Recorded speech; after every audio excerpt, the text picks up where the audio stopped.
Hello and assalamu alaikum everyone. A very warm welcome to the Strategic Business Leader Webinar to Success for June 2022 exams. I am your tutor, Kashif Kamran. Now today is the second day of this ongoing webinar to success for SBL, and we have a very important agenda on the day 2 of the webinar. Now, the day 2 and the day 3 will be connected together because we are doing the December 21 paper on the day 2 and the day 3. So we have like 5 hours accumulative on day 2 and day 3.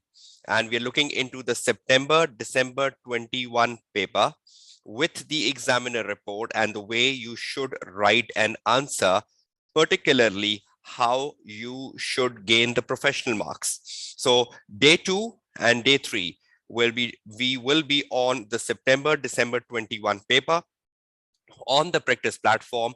And I think this 5 hours will change the way you look at the SBL paper, and you will gain a lot of confidence, a lot of motivation, and a lot of reinforcement and a lot of fine tuning how you handle an actual exam paper, and what are misconceptions about technical and professional marks will all be delivered. So the next 5 hours is extremely crucial for all of you. So you should thoroughly be focused on day 2 and day 3.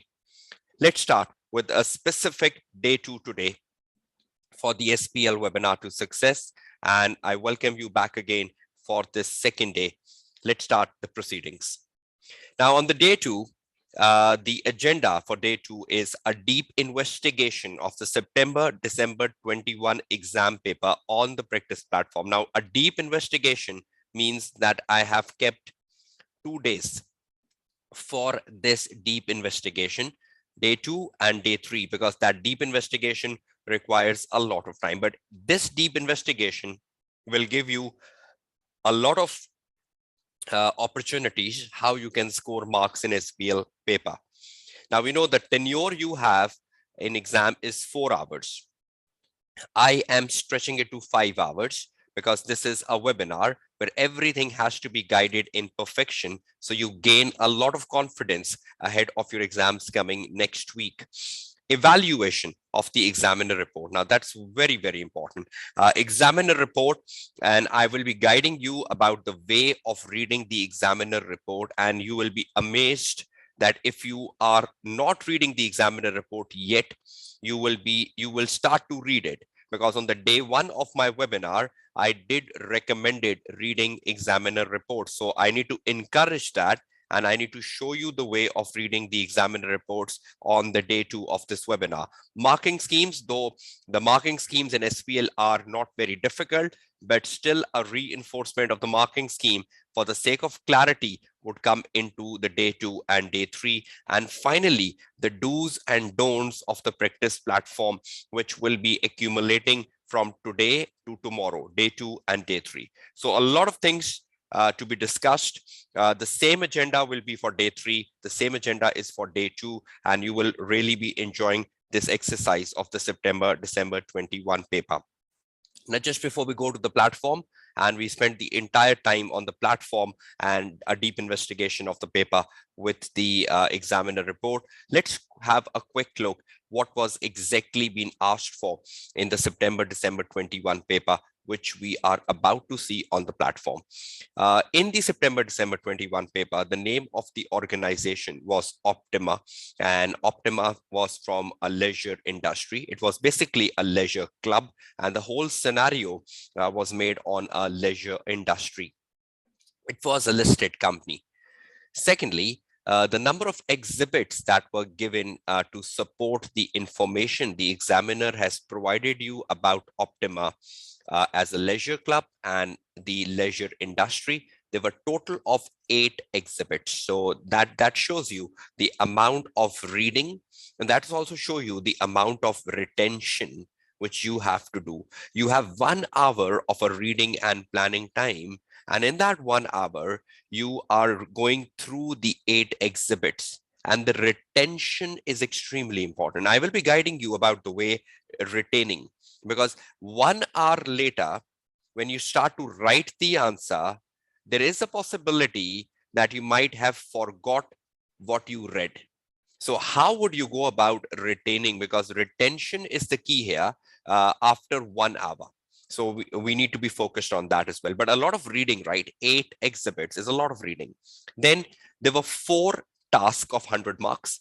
And these 4 tasks given in the exam paper, which consist of the 80 technical marks and 20 professional marks, focused on topics like customer segmentation, CSR, value for money, and the public sector project. So a bit of public sector came into the September-December 21 paper, data analytics and internal control. So quite a diversified testing of the syllabus area. We had something from technology, we had something from controls, we had something from public sector, we had something from corporate social responsibility and the customer segmentation that is part of the strategy syllabus area C.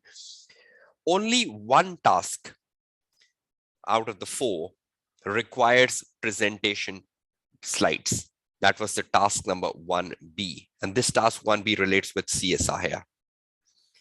The rest of them requires things to be done in word processor. Now, only one task requires you to prepare a presentation or a slide. And the rest of the task was either a report or a briefing note, something like that, which all is to be done on a word processor. Now, this is a summary and holistic overview of what exactly was in the September-December 21 paper. Let's start the proceeding with the paper now. Okay, let's take you to the practice platform first. I hope you can see in front of your screen the practice platform. Please confirm that. And you can read the text very clearly in front of the screen of the gadget you are having. Can you read the text? Is the practice platform fitting your screens and you're clear with it? Please confirm that. Waiting for your replies in the chat box. Okay, thank you so much. Okay. Now, when you start the paper, what exactly you have to do? Now, I'll be taking a bit of more time today, and we will be more into practice tomorrow, because I need to be guiding about every minor thing which might play a crucial part in your success. And some of you might not be knowing it, and some of you might be knowing it. That's also fine. Now, in an exam or at home, when you open the platform, and this is the screen, this is the dashboard you have in front of you, right? On the left panel, you have the task, you have the exhibits, and you have the response options, right? So 3 things on the left panel, and on the right panel, you have the main screen, and the main screen is just giving you the information that the following exhibits are given on the left-hand side of the screen. So the examiner is telling there are following exhibits 1, 2, 3, 4, 5, 6, 7, 8, and they're given on the left-hand side of the screen. And then you have been given the task and the response options on the left-hand side of the screen. So nothing much important here, because we all know that the left panel is important. The left panel tells us about the exhibits, about the task, and about the response option. So 3 things, and extremely important, which is to be done in a 4-hour exam time. Now, when you open this up, the very first thing in the exam which you should do is to convert the task into response options within 10 minutes. You're not reading task, you're not aware of task, you're not aware of anything, but in the first 10 minutes out of the 1 hour you have of the reading and planning time, you deduct the 10 minutes and convert the task into your response options and prepare your response options before you start reading the exhibits.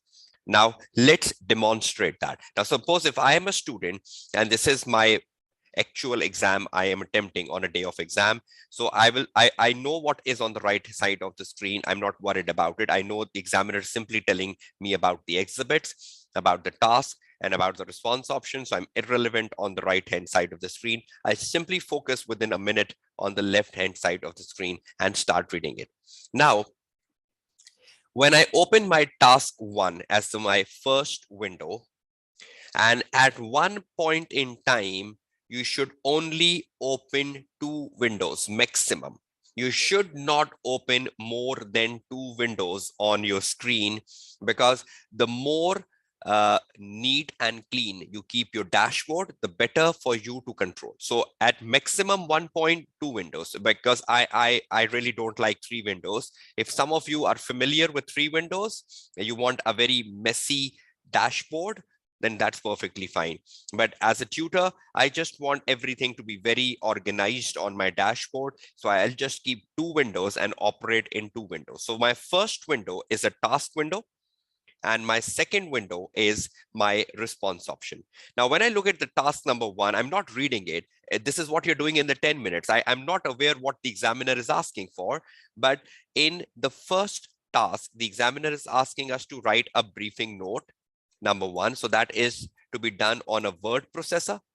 And in the second task, 1B, the examiner is asking for 2 presentation slides. So that is to be done on a slide. So 2 presentation slides. So task 1A is to be done on a word processor, and task 1B is to be done on a presentation slide. So I'll just copy the task 1A, including the professional marks, Control C, and I take it to my word processor, right over here. Now just let me delete all this and take the new start.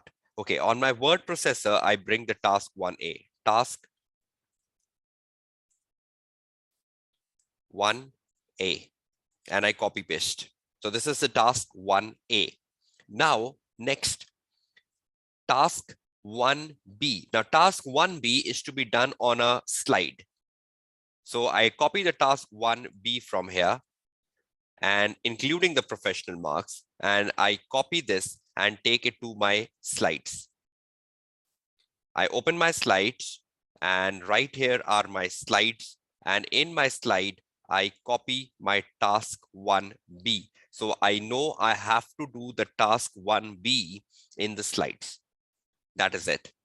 Right now, I close my task 1, and I copied my task 1 and 2 in the word processor and in the slides. Now I'll open the task 2. Just give me 1 second.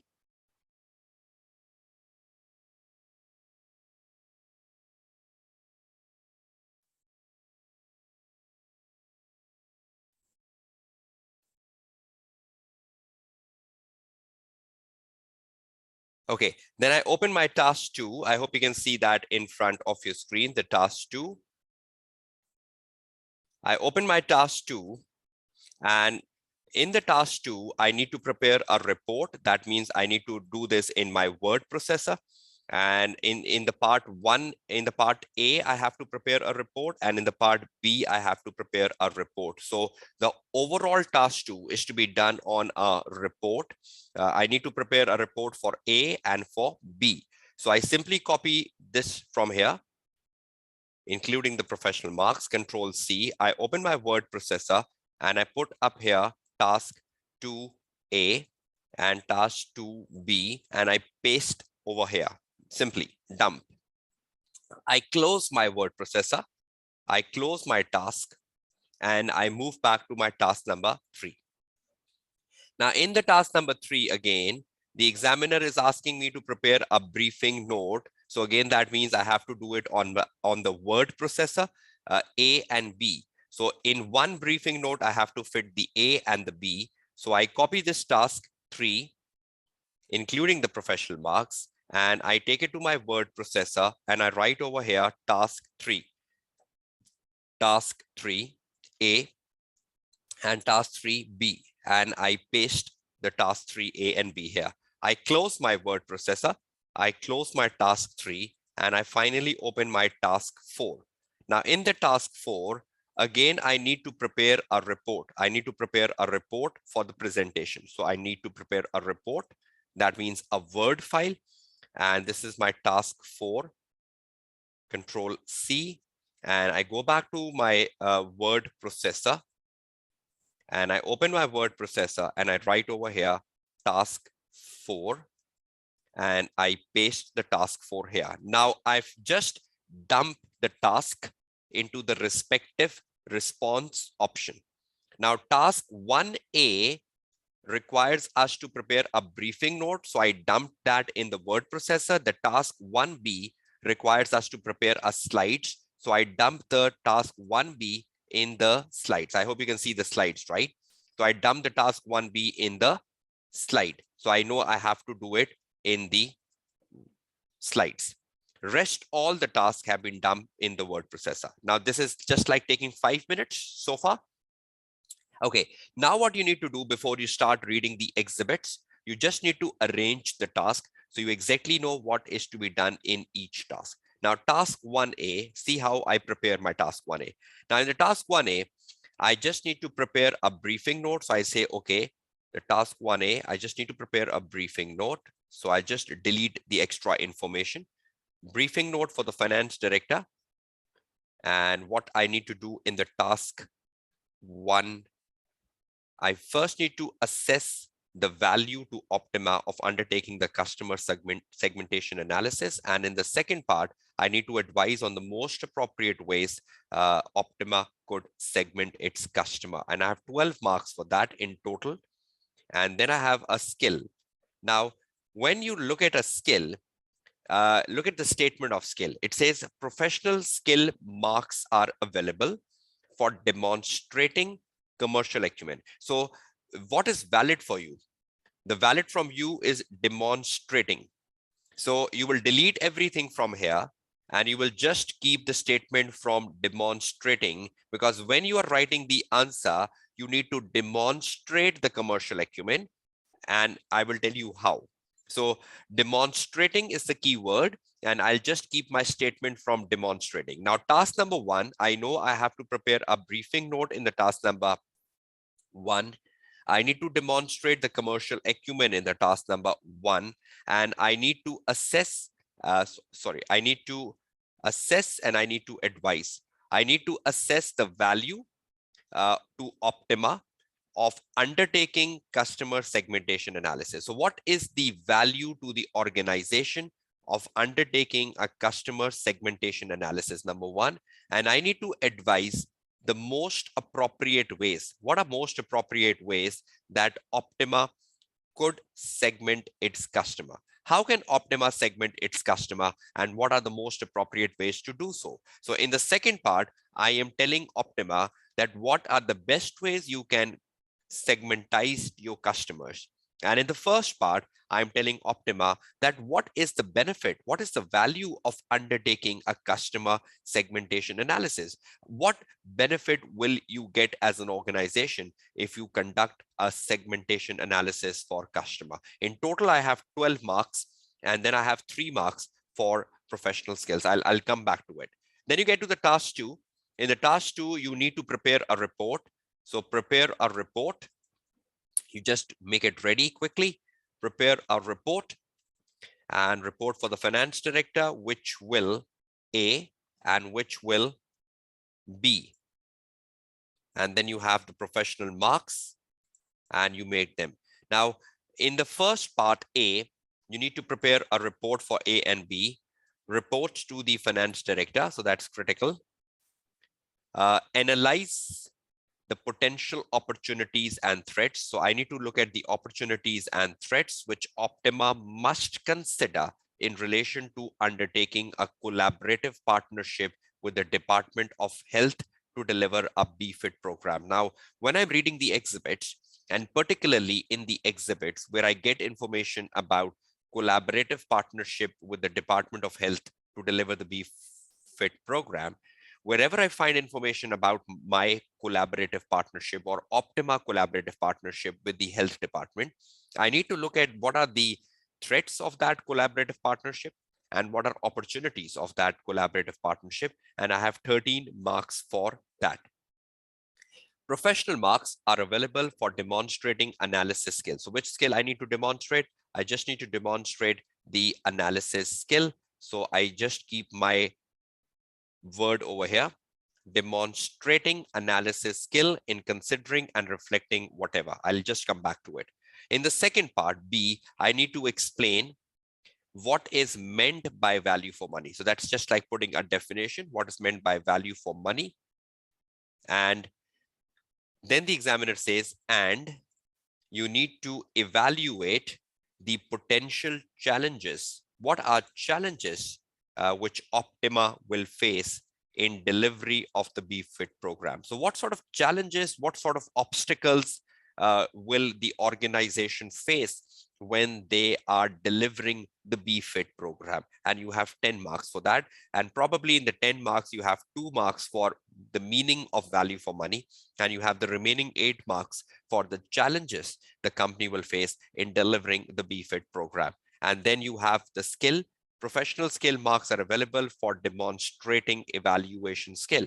So you need to demonstrate the evaluation skill in the next part. So that is the task 2A and B. Then you get to the task 3A. In the task 3A, you need to prepare a briefing note. And that's what you need to do in the task 3A. Prepare a briefing note to the finance director, and in the A part and in the B part, and then you have the professional skills. In the A part, you need to discuss the opportunities and threats to Optima of implementing the big data analytics. Now, quite similar question. In the previous part, we were looking at the opportunities and threats for the collaborative partnership. Now we're looking at the opportunities and threats of implementing the big data analytics. So wherever in the case study, we get information about the big data analytics, we need to be very concerned about it. And we need to think about the opportunities and threats to Optima of undertaking the big data analytics. 12 marks for that.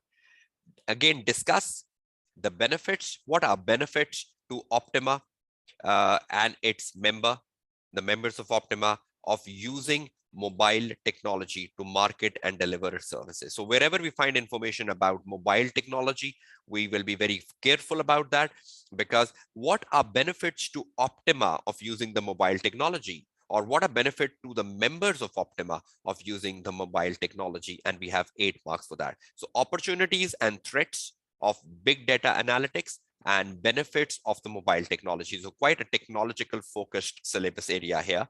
Professional marks are available for demonstrating. Let's see what we need to demonstrate here. We need to demonstrate skepticism skill, and we'll see how to demonstrate that later.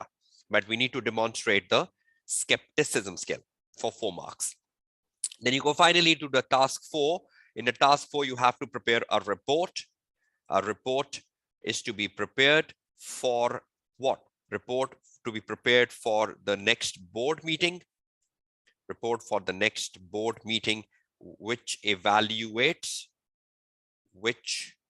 and that's the task, which evaluates the potential impact of the weaknesses in the Optima's internal control systems, weaknesses, and recommends actions to address the weaknesses. So that's a pretty simple question you mostly do in the AA paper as well, finding the weaknesses and putting the recommendations within the internal control systems of Optima, and you have 15 marks to do that.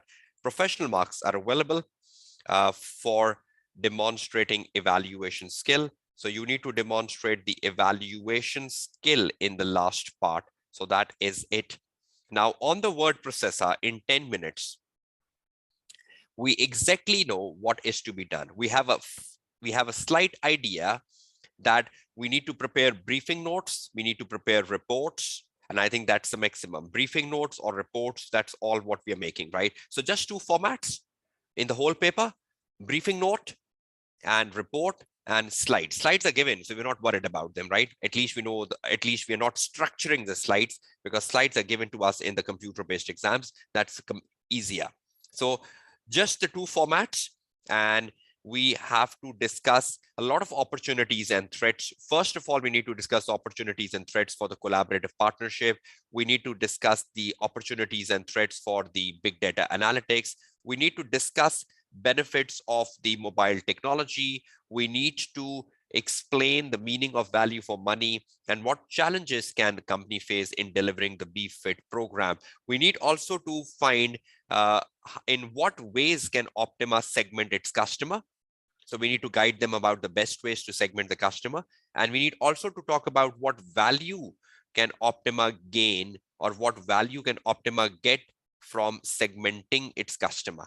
And in the last part, we're looking at the weaknesses in the internal control system. See, it's now on my mind.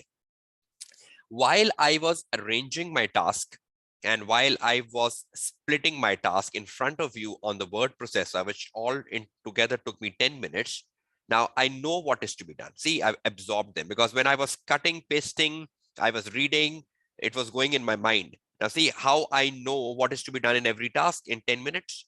So in first 10 minutes, what are you doing? You are just copy pasting the task in the relevant response option. So in this case, most of the tasks were copy pasted in the word processor, because either we need to prepare a briefing note or we need to prepare a report. Only one task went to the slides, which we still need to address. So now we close up the word processor and we open up the slides. In the slide, we have one task. Let's see what is that one task in the slide which we need to do. Now in task 1B, prepare 2 slides. So just 2 slides, right? Which with the accompanying notes.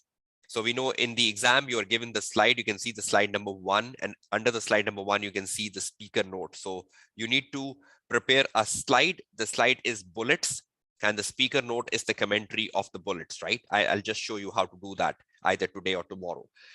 Task 1B, prepare 2 slides, 1 and 2. An examiner has just given you 2 slides. So you cannot even fit in the 3rd slide, because a lot of times the student says, what if we make 3 slides? No, examiner is asking you to make 2 slides. And the good thing the examiner has done here, examining team has just given you 2 slides. There is no option of a 3rd. So slide 1, speaker note, slide 2, speaker note. Now what is to be done on the first slide and the second slide?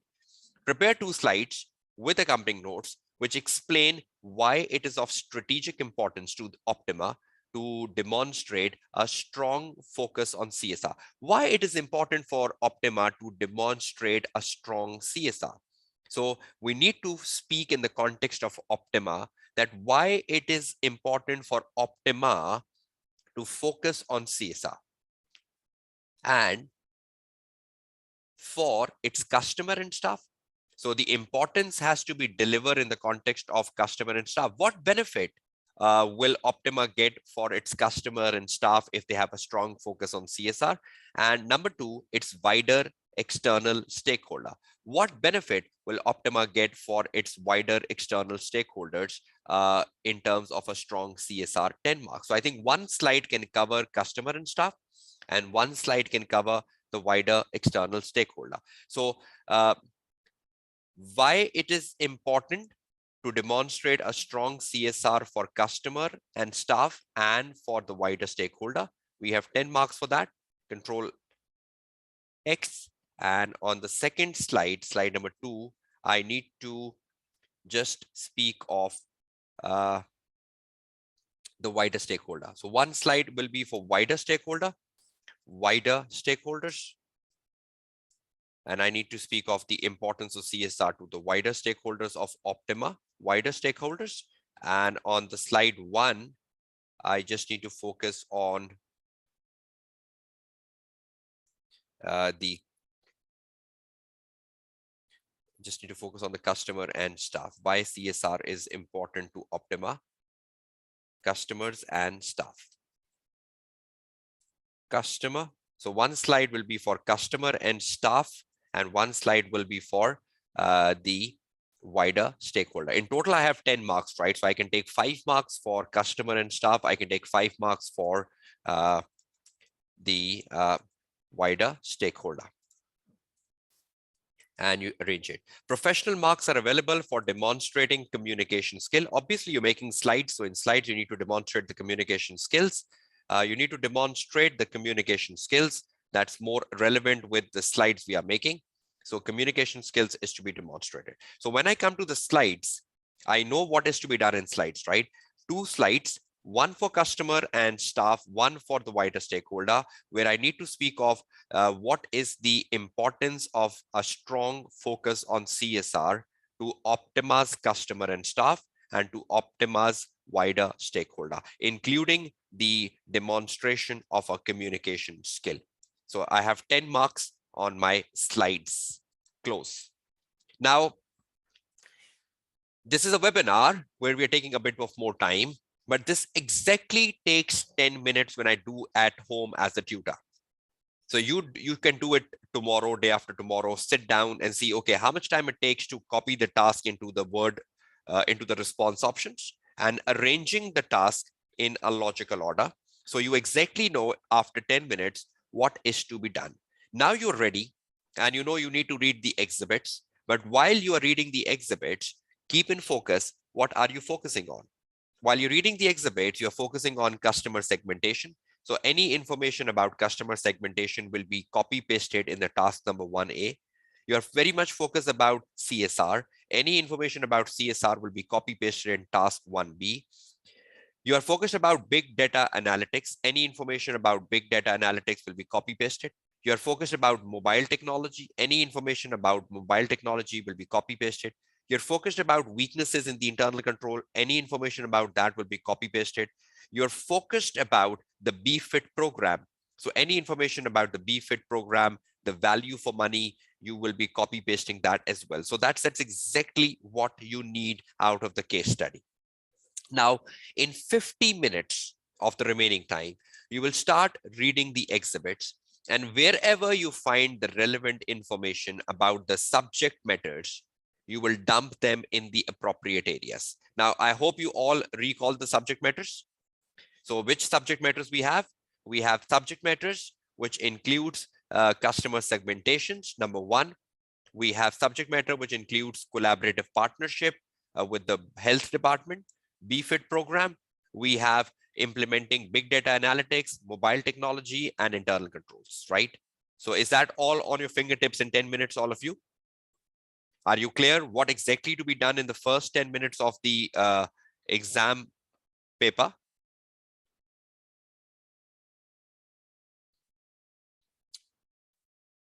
So in the first 10 minutes, will the topics absorb in your minds? True or false? In the first 10 minutes, the topics should absorb in your mind. See, I have absorbed them, right? Now, I know there are 4 to 5 topics which I need to focus on. CSR, customer segmentation, collaborative partnership. I need to focus on big data analytics. I need to focus on mobile technologies and the weaknesses in the internal control. So absorb them. Now you get the benefit of the 50 minutes, because when you start reading them, the exhibits, wherever you find a relevant information, you keep dumping that in the respective task. Now, this word processor will become very messy because you need to dump informations right on the word processor. Then after the 1 hour is over, this word processor will have every possible information you need. You're not going back to the exhibits in the remaining 3 hours, right? You need to dump the relevant information from the exhibit, copy, paste, copy, paste, copy, paste, copy, paste from the exhibits to the word processor, or from the exhibits to the slides. But after 1 hour, you are not going back reading exhibits. Agree, disagree? After 1 hour, you are not going back reading exhibits. True? Agree? So in 1 hour, you need to refine the information. You need to copy paste the information to the word processor. So after 1 hour, which document will become the most important for you, where you will be spending time in the next 3 hours? The word processor or the slides, right? Or the slides, because we have to prepare slides as well. So in the remaining 3 hours, which area will become important for you? Response options. But if you don't have the dumping in the response options, what will you do in 3 hours? Tell me. If you don't have dumping in the word processor or on the slides, and uh, what exactly will you do in 3 hours? You will go back to the exhibits. You will read exhibits again. You're wasting your time. So 50 minutes of reading time is to be utilized by dumping information. Is that clear to all of you? Is that beneficial?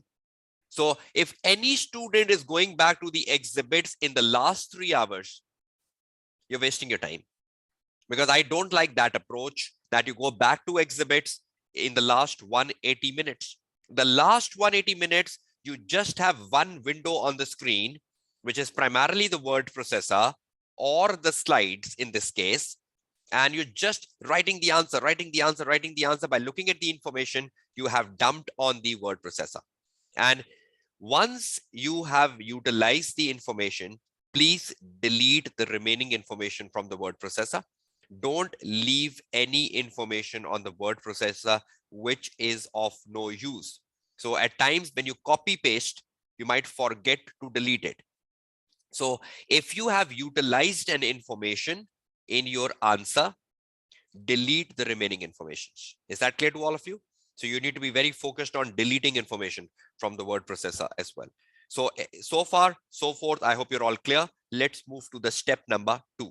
Now the step number 2 is you go with one by one each of the tasks. We have the first task in which you need to do the customer segmentation analysis, and you need to advise on the most appropriate ways you can segment the customer. Now, before I come to the word processor and I type my answer on word processor and I show you how you read the exhibits, let me do something extra for you.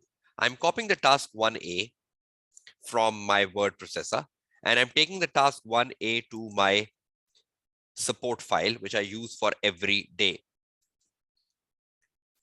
I hope you can see in front of the screen the Word file.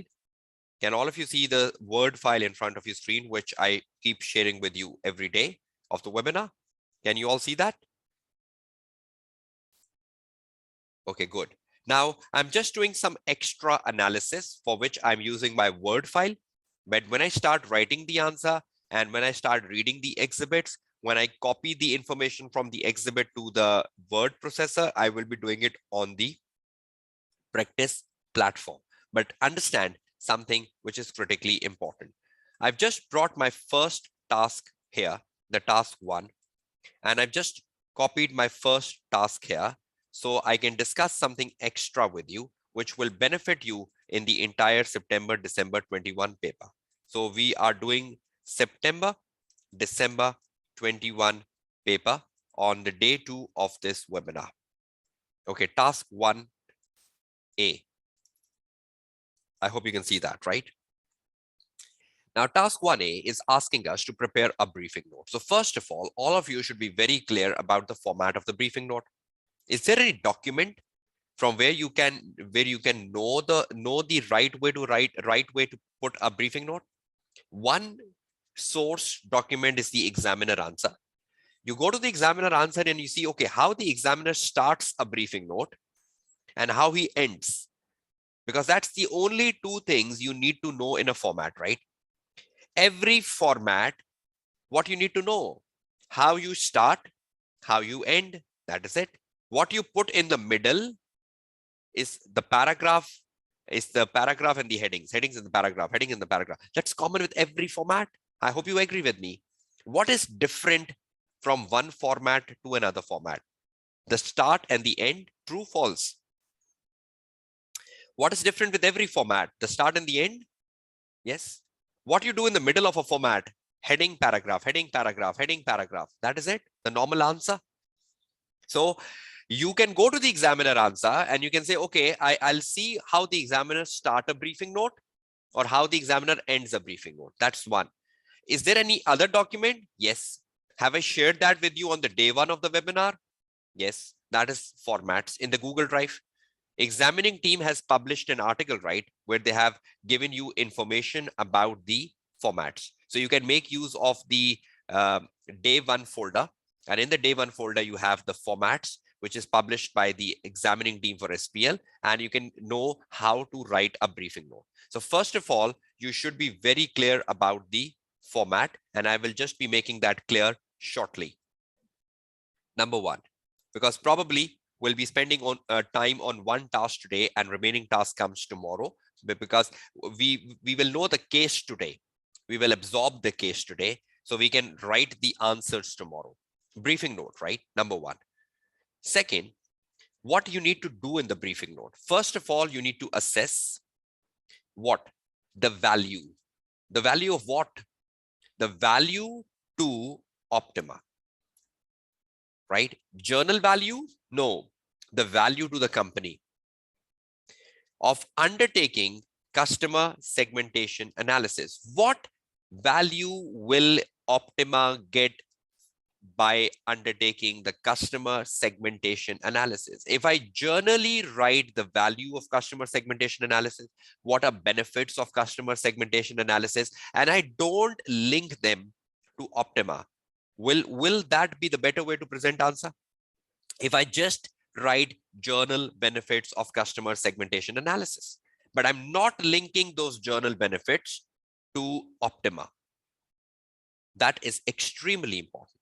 So you need to assess the value of undertaking the customer segmentation analysis, but the value for Optima, not journal benefits, right? Not journal benefits. And in the second part, you need to advise whom? Advise the most appropriate ways that Optima could segment its customer. What are the best ways to segment customers for Optima? So how can Optima segment its customers in order to target them more effectively? You have total 12 marks here, which is to be divided in 1 and 2 above. Now let's go down and see how to go about it. You have 12 marks here. Now 12 marks means that you have two parts. You need to assess the value to Optima of customer segmentation. And secondly, you need to tell the most appropriate ways to segment customers, right? Are these the two things? You need to tell the most appropriate ways to segment the customers, and you need to tell value to Optima of customer segmentation. In total, we have 12 marks. Now, 12 marks ideally means what? 12 marks divided by 2 marks per valid point explained is equal to 6 good points. 6 good points should be in your answer. 6 good points should be in your answer, right? 6 good points should be in your answer in accumulation, 1 and 2. Not 6 points for 1, not 6 points for 2. In accumulation, 6 points. Now, you can write 4 points in value of Optima. So when you are saying value to Optima, you can write 3 points for value to Optima, and you can write 3 points for the most appropriate ways. In total, you should have 6 points. Yes, you can either do 3 and 3 for each, or you can say 4 and 2, whatever. But you cannot say, okay, I'll write all the 6 points in value to Optima, and I will write a 0 point in most appropriate ways. That would be wrong. So how many points should be in total in your answer, irrespective of 1 and 2? Everyone, irrespective of 1 and 2, how many points you should have in your answer? 6. Is that a lot? Is that a lot? Just 3 values to Optima, for example, and just 3 ways to segment customers. Is that a lengthy answer? Not at all. But the critical part comes now. I believe the technical marks is just about understanding the marking scheme. The technical marks is just about understanding how much will you write. Now, I know I just need to write 6 good points. That is it. So if I write 6 good points, I am on track to fetch most of my technical marks. But am I gaining my professional marks? Let's go down with a critical analysis of that. Now, examiner is saying that to gain your professional marks, you need to demonstrate. Now, this is the key word. Professional marks are available. Leave that out.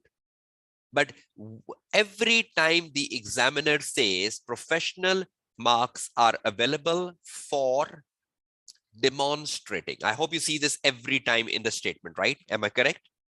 Demonstrating, demonstrating. This is the key. This is the key. Professional marks are available. Leave that statement out. We know they are available, but available for what? Ask a question to yourself. They're available for what? They are available for demonstrating. What does demonstrating means? What is the literal meaning of the word demonstrating? Should it be demonstrated in your answer? Should it be part of your answer? Should it be the way you present the answer? You tone the answer? You structure your answer? Demonstrating, right? Try to understand this. Demonstrate means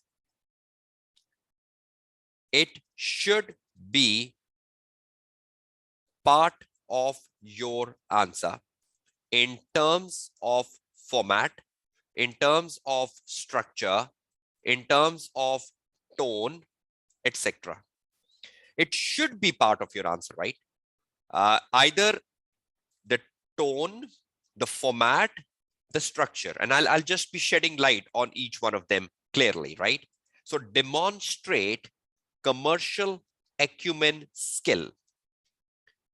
Now, one student says, I know the definition of commercial acumen. Knowing the definition of commercial acumen will not do anything good for you in exam paper. A lot of time I've seen students that they learn the definitions of the skills. They learn the definition of commercial acumen.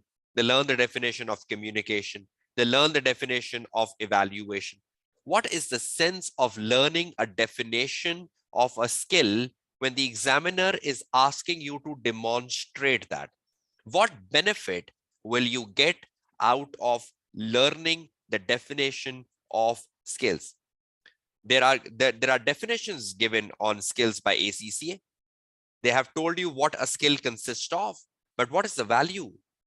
If you know how to read the statement of the examiner. Now, if I'm sitting in the exam hall and I don't know what is to be done for commercial acumen, but examiner is telling me what is to be done. Examiner is saying, demonstrate commercial acumen skill. How?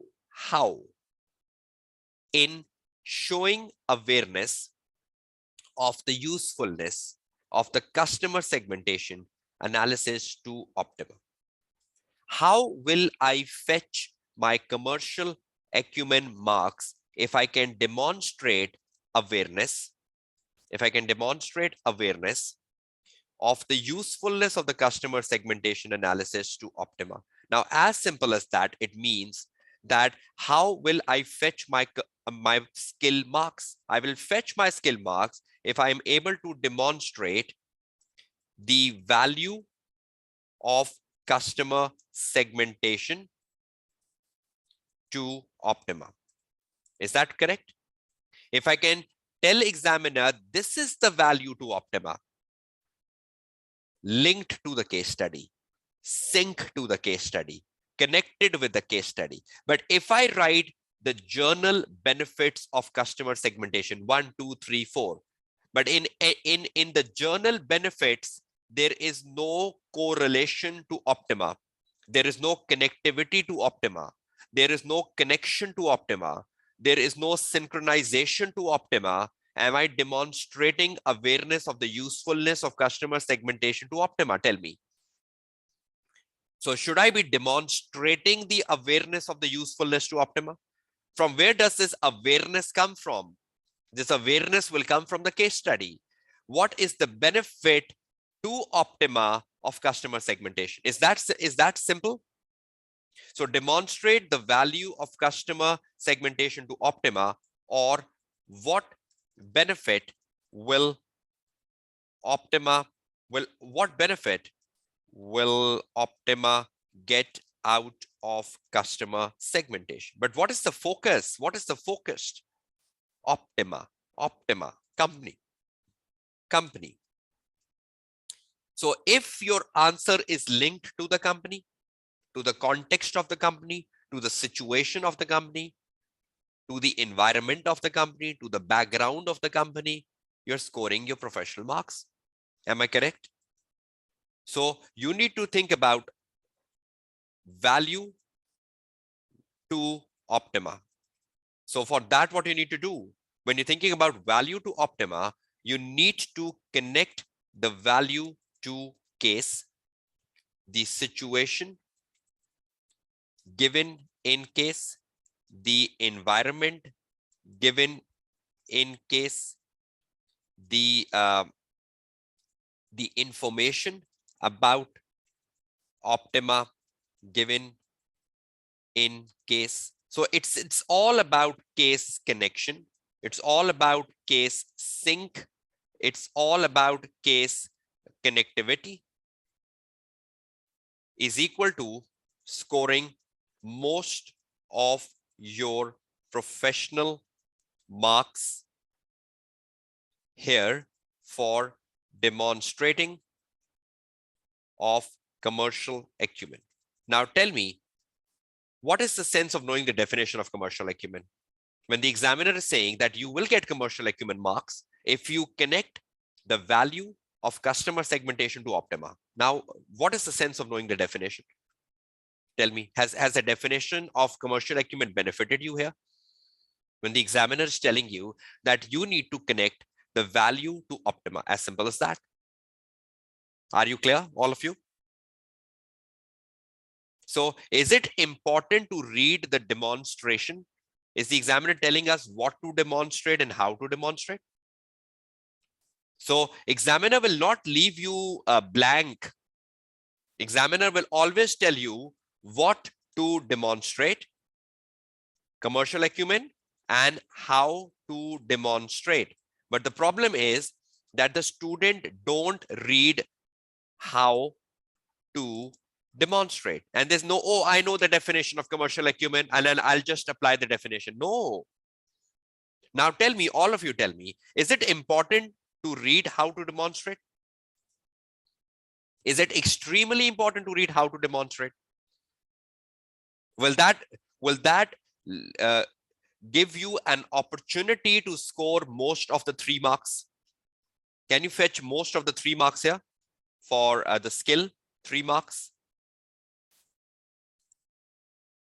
Are you all clear? Let's do one final analysis and then that we'll do this skill analysis every possible time. So at least you find a transparent definition of a skill by the end of the day 2 and day 3 of this webinar. Now, the final thing, 3 marks you have, right, for commercial acumen, where you need to demonstrate. You need to demonstrate the value of customer segmentation to optima. And I'll just be writing the answer and telling you the good answer and the bad answer. The one which has the professional marks and one which don't have the professional marks. Just wait for a few minutes on that. Okay, 3 marks, commercial acumen, demonstrate the value of customer segmentation to optima, right? So that's the key. Not just writing the value of segmentation, but value of segmentation to optima. So that's connecting with the case study. Now, how would you fetch your 3 marks? Number 1, connecting each value you write to optima. So if you connect each value you write to optima and you justify why this is important, to optima. So if you write a benefit of customer segmentation, you justify why this customer segmentation is of importance to optima, You're fetching your 2 marks, technical marks, but you're also gaining professional marks at the end of the case study.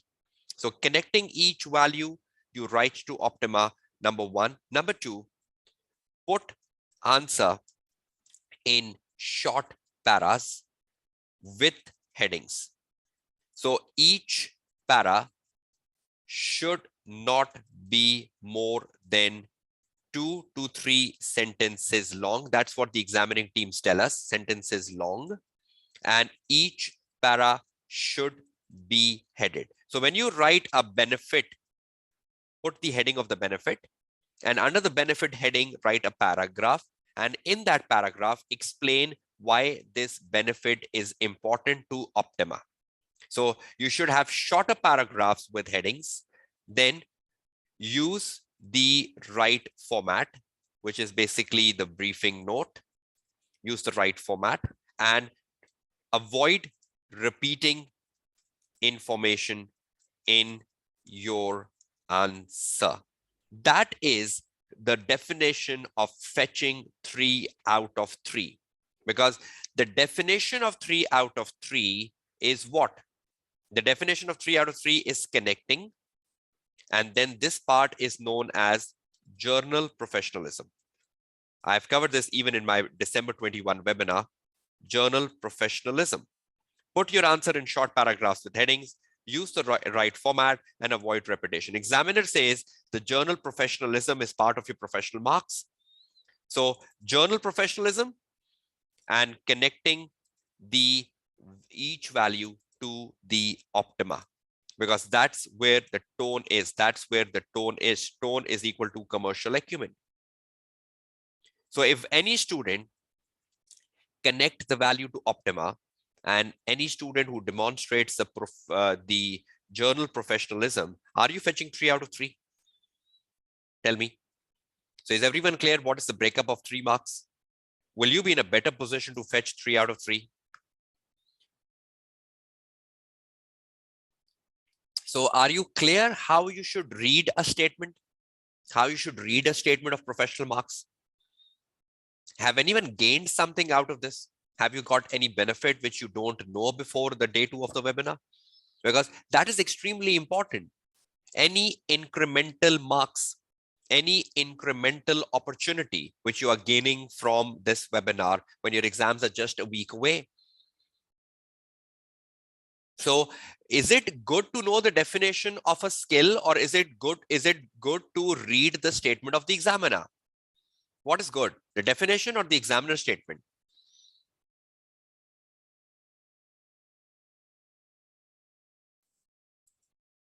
To read the examiner statement. Do you honestly agree with it by the way I've demonstrated that? Because I'm not forcing it on you, right? Because if you still likes the definitions, then you like it. I cannot do anything about it. But I hope you honestly agree with me that reading the statement has the clue. And are you clear with journal professionalism? Will you be able to demonstrate the journal professionalism? Because examiner love to find the answer in the right format. Examiner love to find the answer in headings and short paragraphs. And examiner love to find an answer which avoid repetition. And along with that, it has been connected with the skill. Right now, let's do another. Let's take another example, 1B. Before we come to writing the answers and reading the exhibits, we have plenty of time today and tomorrow, right? So can we do an exercise on 1B as well? Further, this was 1A, right? I hope you're all clear with 1A. How many points to write in 1A? 12 divided by 2, 6 points. And I hope you're all clear with the demonstration of the skill. Okay, can we do the same exercise on 1B? And then the other parts, right? Let's go down with task 1B. Okay, let's copy the task 1B. Let's see how can we gain the professional marks in the task 1B.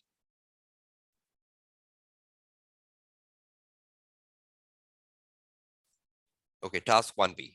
Let's go back to my practice platform. In the practice platform, let's copy the task 1B. Okay, in the task 1B, this is what you need to do. 3 marks. You take it back to your Word file and you copy the task here. Okay, I hope you can all see the task 1B here. Let's take it to the fresh page. Okay, in the task 1B, we are more focused on breakup of the technical marks, and then with that breakup, we are also focused on the professional marks. I hope this understanding of the task and the understanding of the professional marks will really benefit you when we start reading the exhibits today and tomorrow, and start writing an answer which is linked with what we have discussed. Okay, task 1B on your screen. let's do a quick analysis on this because we understood a lot of things now. Prepare 2 slides. So is the slides given in the exam paper? Yes, we're not worried about it. Prepare 2 slides with accompanying notes. So we have the slides in accompanying notes. We're not worried about what is the format of the slide, if we should not learn the format of the slide. The good thing is the format of the slides is given to us, so no tensions here, right? Okay, what is to be done on slides in the accompanying note? Which explain what? Explain why it is of strategic importance to Optima to demonstrate a strong focus on CSR4. Why it's important for Optima to demonstrate a strong CSR. For whom? For the shareholders? No. For the customer and staff. Why it's important to Optima to demonstrate a strong CSR for customers and staff, and why it's important for Optima to demonstrate a strong CSR for its wider stakeholder. So 2 things. So probably, not probably, for sure, my slide 1 and my slide 2. My slide 1 will have why it is of strategic importance to demonstrate strong CSR for customers and staff. And my slide 2 will have why it is of strategic importance for Optima to demonstrate strong CSR for its wider stakeholders, wider external stakeholders. And is the examiner giving us examples like investors? So the benefit to investors, government, and the wider community. Now read the question again. The question is saying why. So if your answer doesn't have why, it's useless. Why it's of strategic importance to Optima. So again, it has to be connected with a case. Why it's important to Optima to demonstrate CSR. So why it's important for Optima to demonstrate CSR for its customer? Why it's important for Optima to demonstrate CSR for its investors, government, community? What will you get out of it? What importance will you get out of it if you are demonstrating CSR for customer? Will generally you get benefits if you demonstrate CSR for customers and staff? Do you get staff loyalty? Do you get customer retentions? But if I say staff loyalty, should I connect that with a case study? If I say customer retention, should I connect that with a case study? If I say shareholder confidence will boost up, should I connect that with a case study? If I am writing a journal benefit of CSR, at least I should connect that with a case study to make it specific. Are you clear? Are you agree? So every student know why it is important for a company to demonstrate CSR for the customer, right? Every student know why it's important for a company to demonstrate CSR for its employee. Why it's important for a company to demonstrate CSR for the government, for the community, because the community will love you. The community will love buying your products.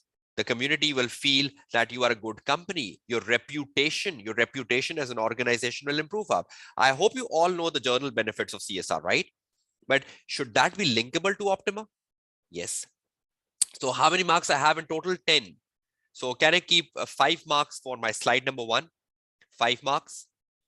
So in 5 marks divided by 2 marks, I should have 3 points for customers and staff.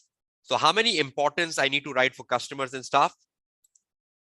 3, right? Not 2.5, 3. Okay, and the same goes for the second part, 5 marks.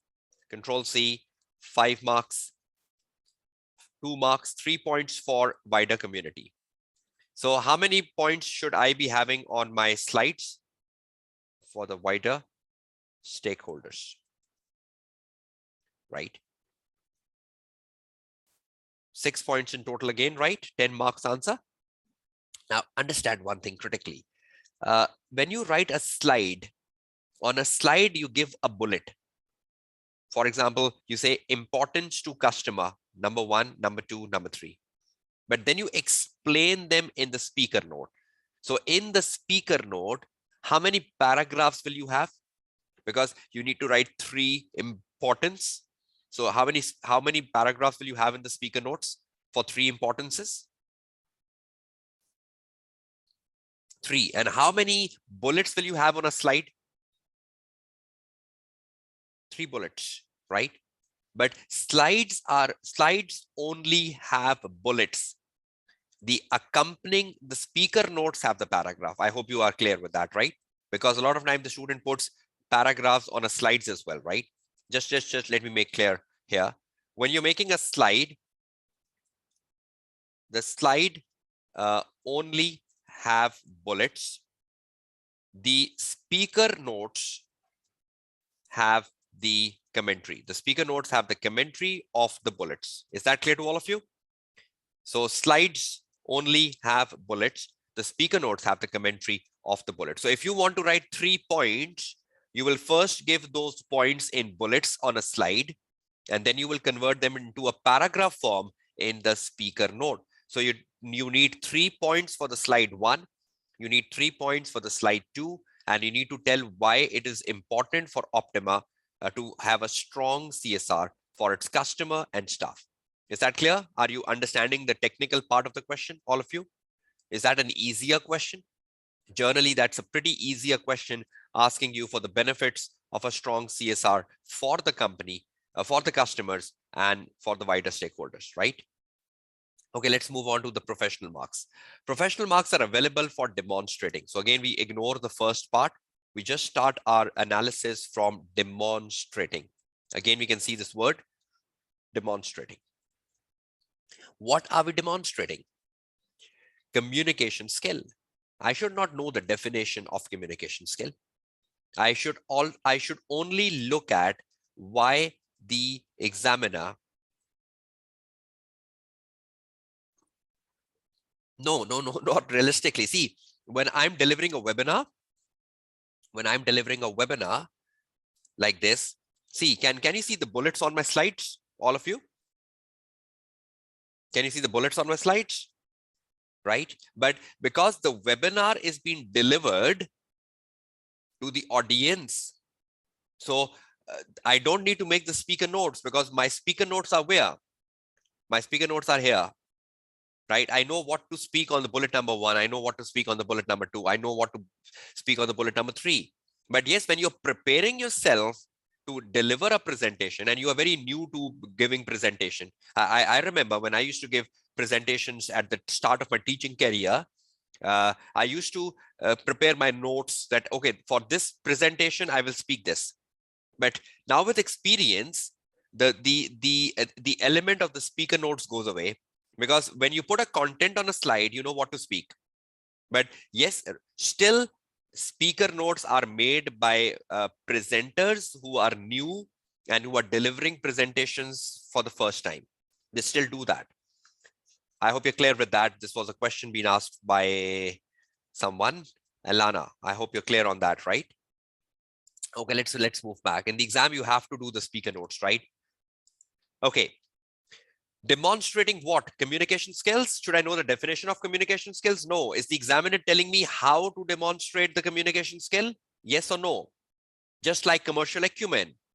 So demonstrate communication skills in concisely informing the board members of Optima of the strategic importance to the social responsibility. 3 marks. So if any student is not concisely informing, communication, concisely informing the board. Look at this word. So every paragraph of a speaker note should be concise, yet clear. I think 2 sentences. Every paragraph should not be more than 2 sentences, concise, because a normal length we take in SBL is like 2 to 4 sentences. So I think the maximum lengthy paragraph in SBL is like 4 sentences long, not more than that. But if the examiner is saying concisely, I think I should keep my paragraph to not more than 2 sentences, 2 maximum, not 1, 1 looks too short.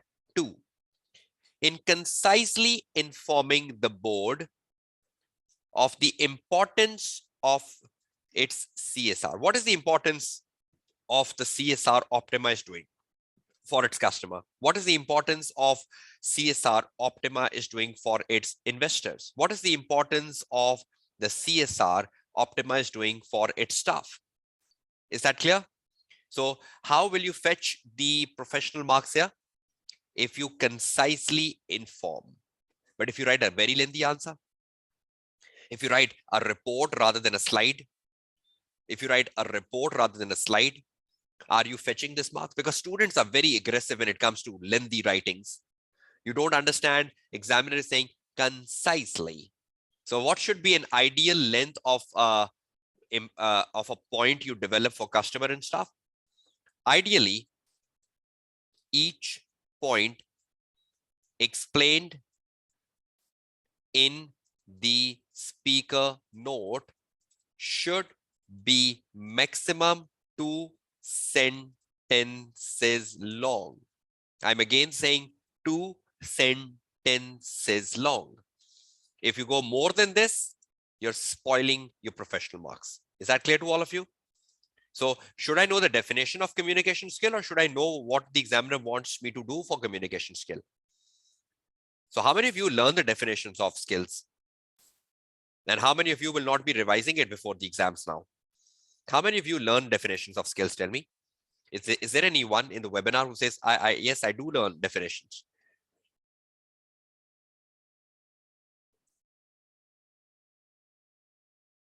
Okay, no one is claiming that. So do you believe we can survive in the exam without knowing the definition of a skill? Is the examiner telling us how the skill is to be demonstrated? Good.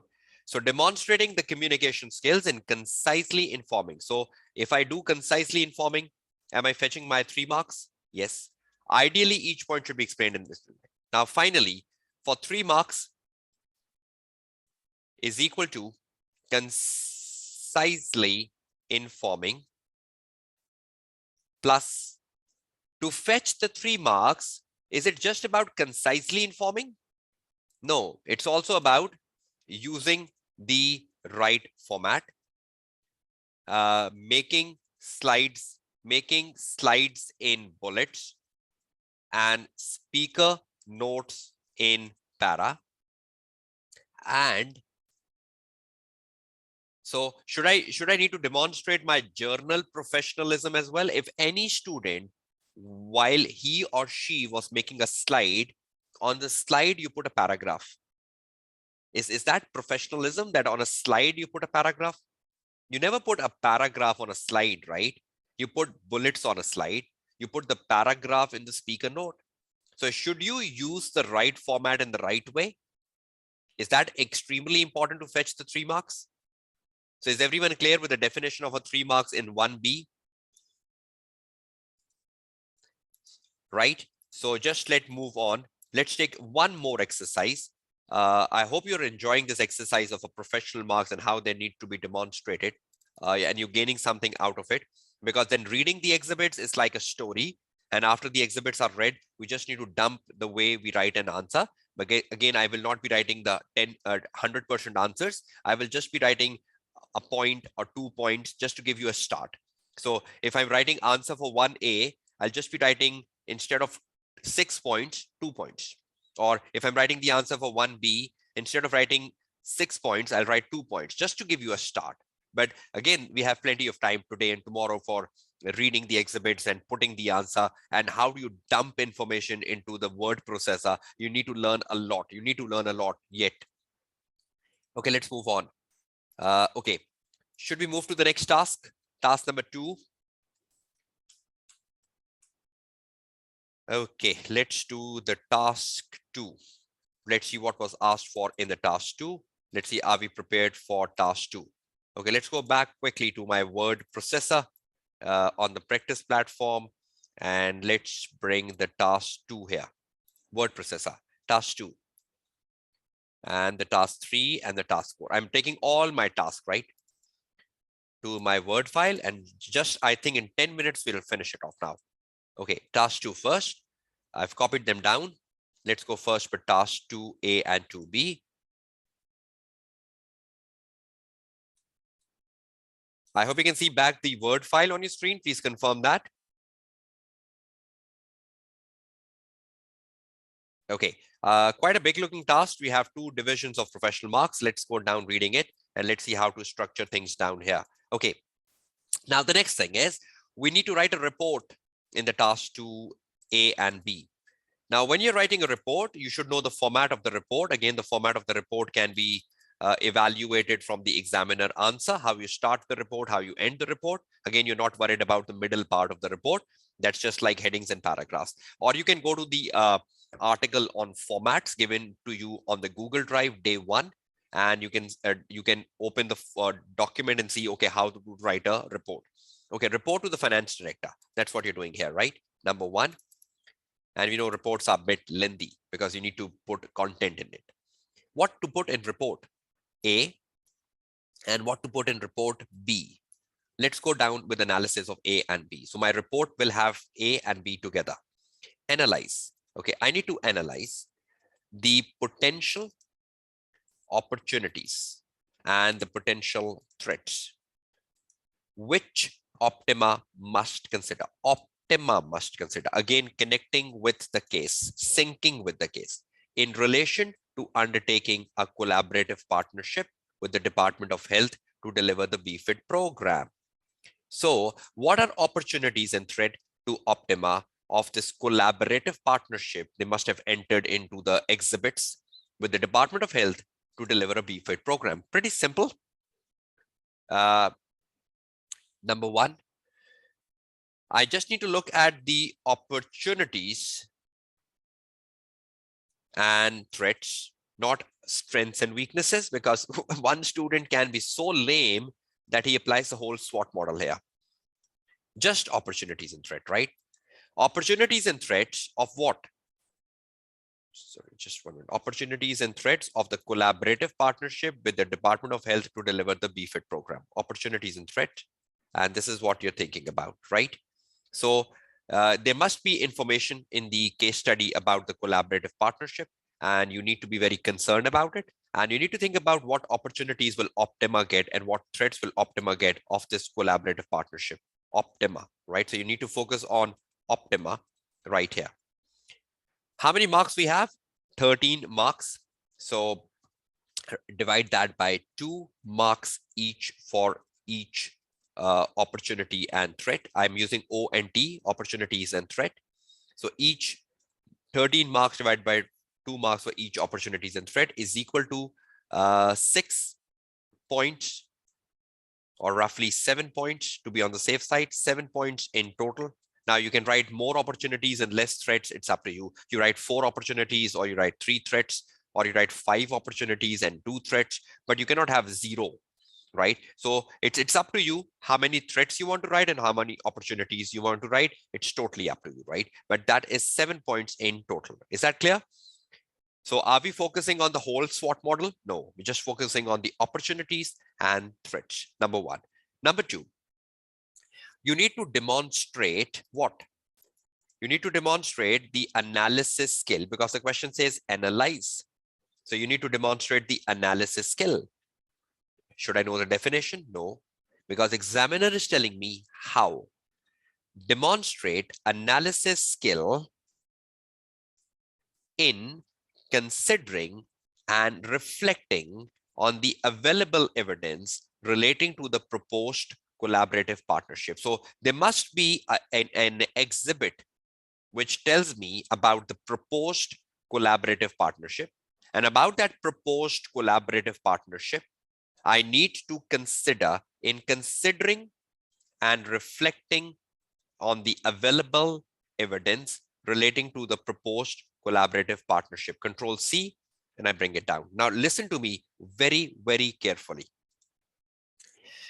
How would you fetch the analysis marks here? Examiner is saying in order to fetch the analysis marks, analysis skill marks, you should analysis marks in considering. So you will consider and you will reflect on the available evidence relating to the proposed collaborative partnership. So you just need to be within the boundary of the evidence given to you. And within the boundary of the evidence, you will consider and you will reflect on the opportunities and the threats of this proposed collaborative partnership. Consider. So again, it's the case study and reflect. So we know analysis means looking at the complete picture. Evaluation means looking at the complete picture. Now, this is a complete picture because we're not just looking at the opportunities from the evidence. We're also looking at the threats from the evidence. So considering means complete picture. Reflecting means giving an unbiased opinion. If I just look at the opportunities and I write a report to the director that these are the opportunities, the director will be so happy. Oh, this is a wonderful program. No. Am I just analyzing the opportunities? Analyzing means looking at both the sides, left and right. Analyzing means looking at the black and white. Analyzing means looking at the good and bad. Analyzing means looking at the pros and cons. So analyzing is the literal meaning of the word. Analyzing means looking at the complete picture. Same is the meaning of evaluation. So considering and reflecting on the available evidence. And what are we considering from the available evidence? Opportunities and threats. So are we looking at the whole picture? Yes. So if any student consider and reflect the opportunities and threat from the evidence given, you're fetching your analysis marks. But listen to me very, very carefully. The analysis requires conclusion. And you're writing a report, wonderful. When you're writing a report, the report itself contains a conclusion. But even if you're not writing a report and the examiner is saying evaluate something, or if you're not even writing a report and the examiner is saying analyze something, because you're analyzing the pros and the cons, the opportunities and the threats, so you need to conclude on it. So analysis requires conclusion because you are writing a report in this requirement. So at the end of the report, a conclusion is always given. A conclusion is always given. So you should utilize the conclusion at the end of report to conclude on the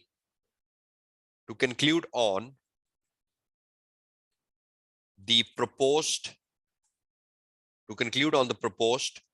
collaborative partnership. Is this partnership good or bad for the company? If it has more opportunities, then it's good. If it has more threats, then it's bad. So you should conclude on the proposed collaborative partnership, looking at if you wrote more opportunities and you wrote less threats, then you're concluding it's good. If you wrote more threats and less opportunities, you say it's bad. Are you getting it? So is conclusion embedded part of a report writing? Yes. But over here, you need to do the analysis. So analysis itself requires a conclusion. But you will give conclusion not after part A. You will give conclusion at the end of the report. Are you clear? Because in a report, you have to do the part A and the part B. So where will you give the conclusion? In the middle of the report? Will you give conclusion in the middle of A and B? No. You will give conclusion at the end of the report. Are you getting this? So first you do the A part, then you do the B part, and then you give a conclusion, right? Clear?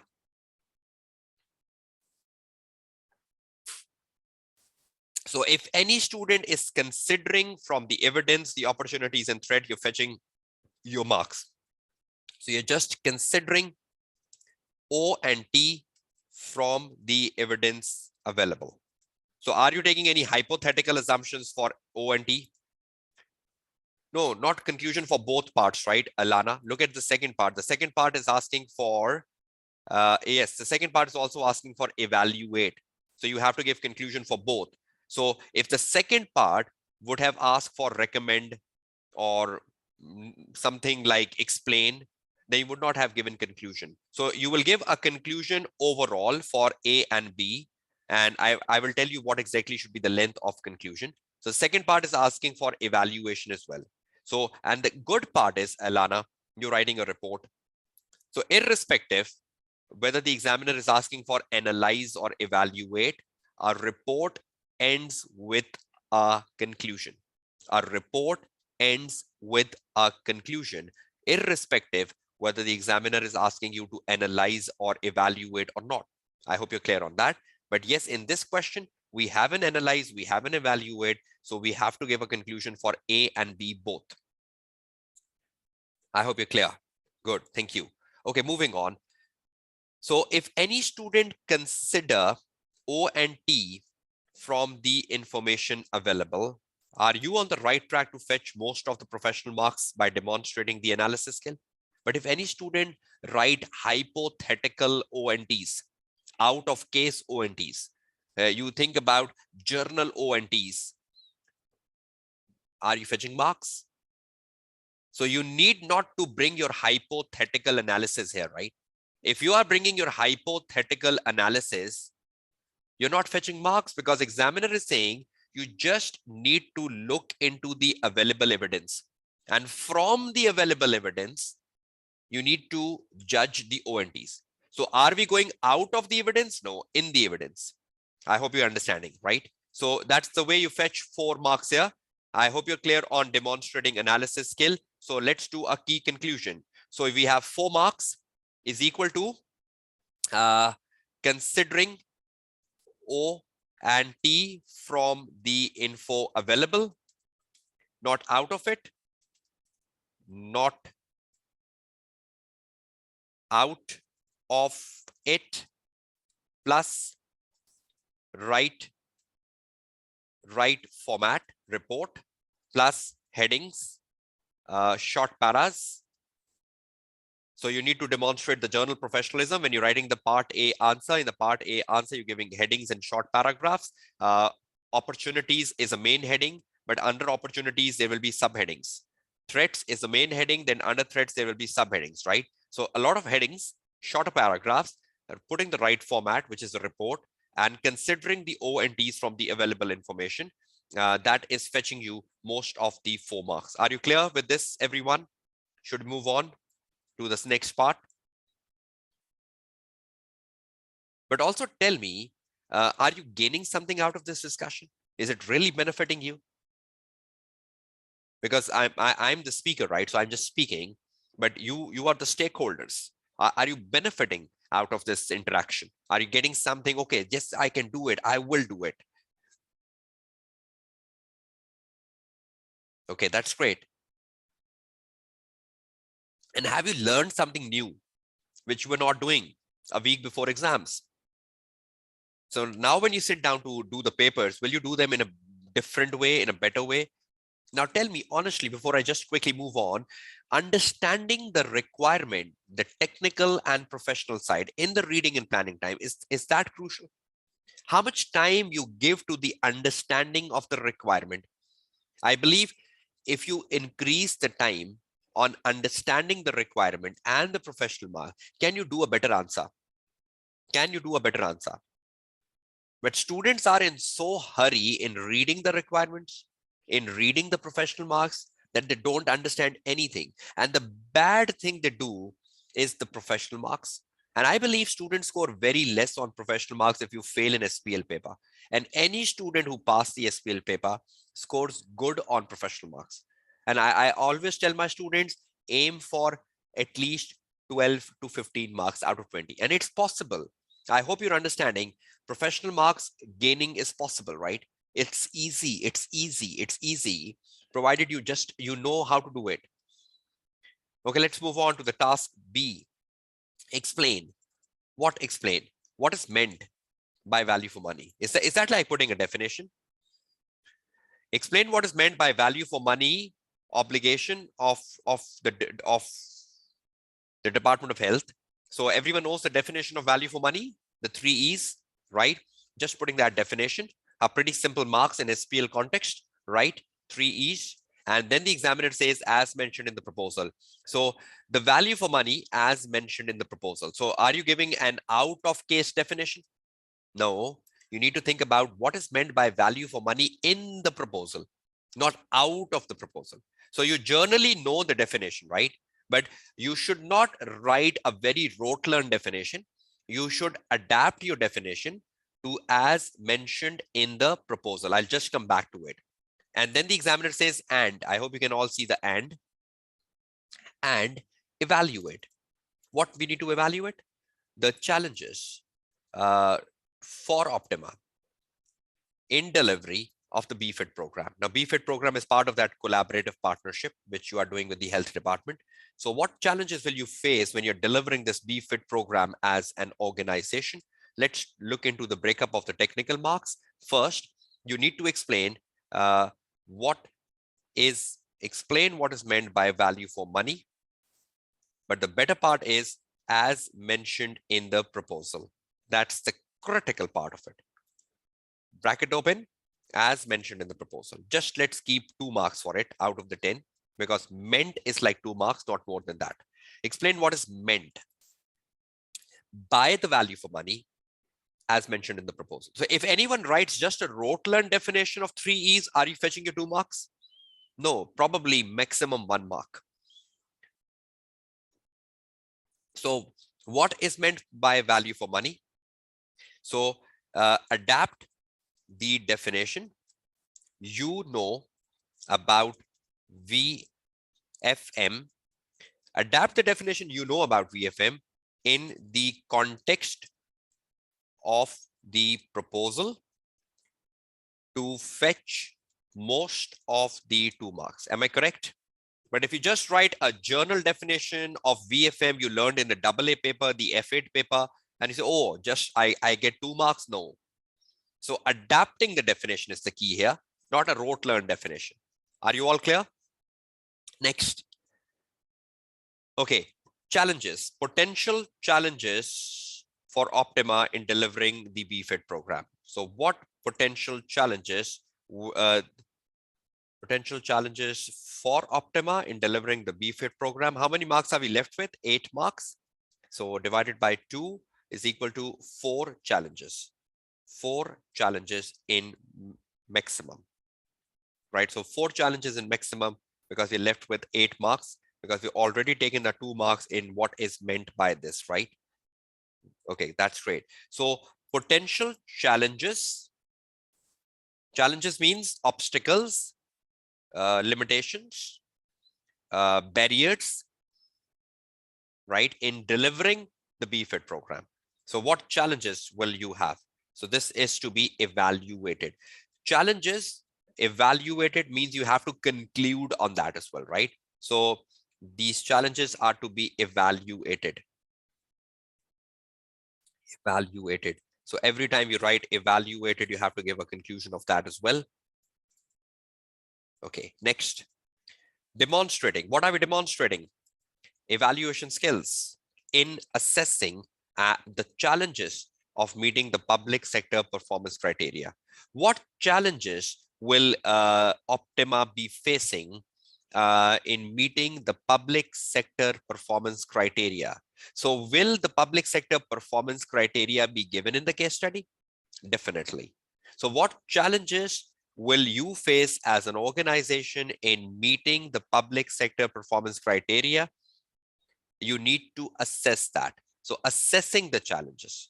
So how would you get these professional marks? If you assess the challenges in meeting the public sector performance criteria. So assess the challenges of meeting the public sector performance criteria. So any student who connect the challenges, you are writing for 8 marks with the public sector performance criteria. So if any student who connects the challenges, you are writing for 8 marks with the public sector performance criteria given in the exhibits,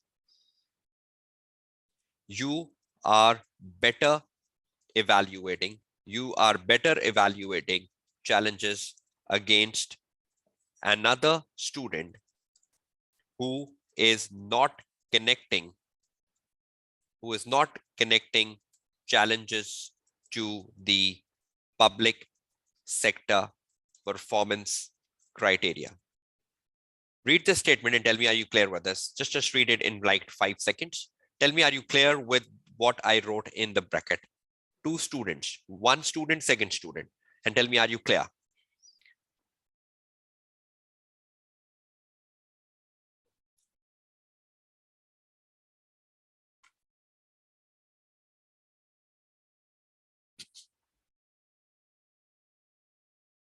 Right? So you need to connect the challenges in the context of the case and in context of the performance criteria. So this must be given somewhere, right, in the case study.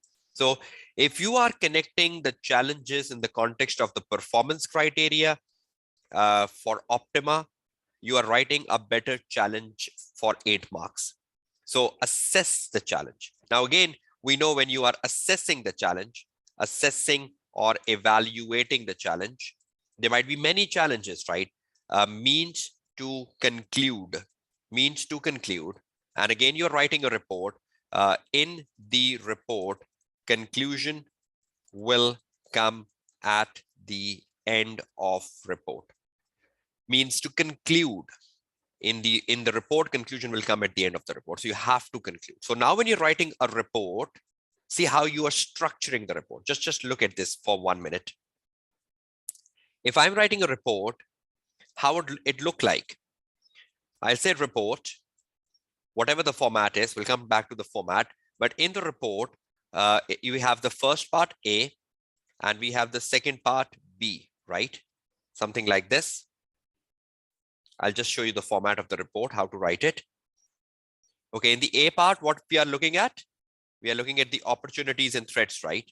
We are looking at the opportunities and threats to the collaborative partnership, right? And in the second part, we are looking at challenges in delivering the BFIT program. See, this is how you give the broad headings in the report first. Then under the broad headings, you give the subheadings. So you put the first heading, then you come to the second one. You put the next heading, opportunities. And you put the next heading, threats. Now, we had how many marks? I think we roughly had opportunities and threats, 7 points in total. So it's up to you how many you want to write. So suppose one student write 3 opportunities, 1, like the first one, then you write the second one, and then you write the third one, right? Then you get to the threats. In the threats, you write the first one, the second one, the third one, and the fourth one, because you need to have 7 points. You can write more opportunities, less threats. It's totally up to you, right? I have no idea how many opportunities and threats are there in the case study. So I'm just making a structure. Opportunities and threats, right? Every opportunity will have a heading. So when you say the first one, there will be a heading. And you write under this, right? You write under this paragraph, right? Then you have the second, and you write under this heading. Then you have the third one, you write under this. Then the first one, you write under this. The second one, you write under this. Headings and short paragraphs is what the examiner is looking for, right? I hope you've read the article, 10 Things to Learn from September 2018 exams as part of the Day 1 Google Drive folder. Okay, now you come to the second part, challenges. How many challenges we need to write? Okay, first of all, what is meant by the program? So the first heading would be meaning of VFM. And after the meaning of VFM, you come to the challenges. Challenges, right? And in the challenges, how many challenges we have to give for? The first one, the second, the third, and the fourth, right? You give the challenges. And after you finished off, you come down with the report conclusion. Now, in the conclusion, you will write a conclusion, but how lengthy a conclusion should be, because examiner says at times when the student is writing a conclusion, it seems like you're starting to write another answer. Conclusion maximum should be 2 to 3 sentences long and simply sum up the key point, simply sum up the judgment, simply sum up the judgment about challenges and about opportunities and threats from the collaborative partnership. I'll show you how to write it down most likely tomorrow when I'm writing the answer. So I'll just formulate a conclusion for you as well. But this is how lengthy the conclusion should be at the end of the report, right? 2 to 3 sentences, right? A sentence is where you put a full stop, right? And not a line. Line is one line. A sentence can be more than one line because a sentence means where you put a full stop. But yes, if you forget to put a full stop, your one sentence could be even half a page. But that's technically wrong. Examiner says student write very lengthy conclusions. The conclusion has to come at the end of the report. And in this case, you need to analyze and assess. So you have to give conclusion for both part A and part B. Are you clear with this? How to go down with the answer structure? So understanding the requirement really results in the better answer, right?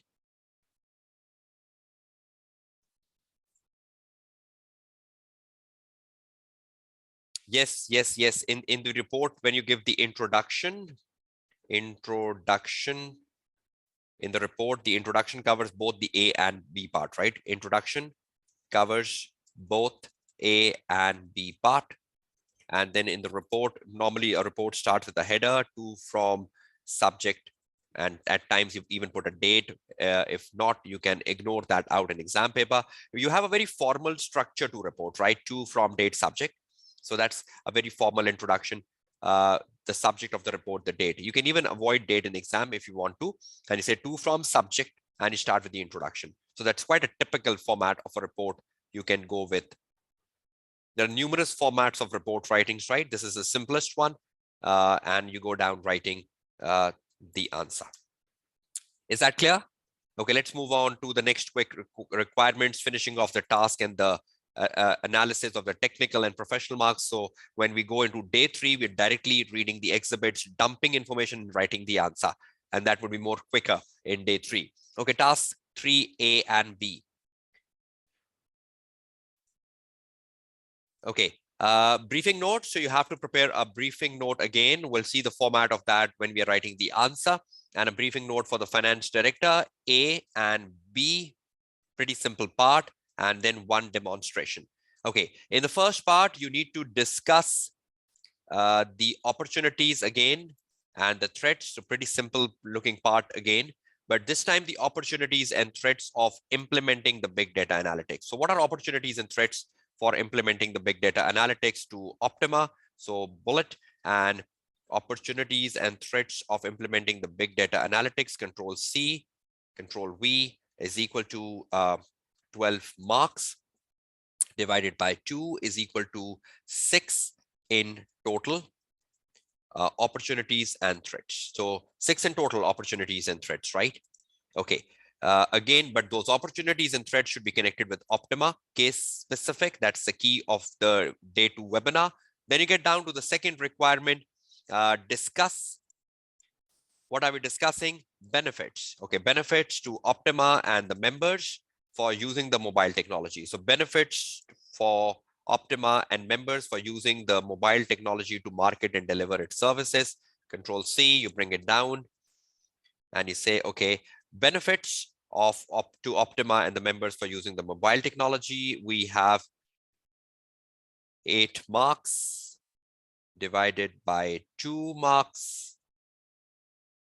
2 is equal to 4 benefits in all. So 4 benefits in all, right? Either you write more for Optima and less for members. So benefits have to be written for Optima as a company and for its members, right? So you can write more for one and less for the other, but don't skip any. So benefits, right?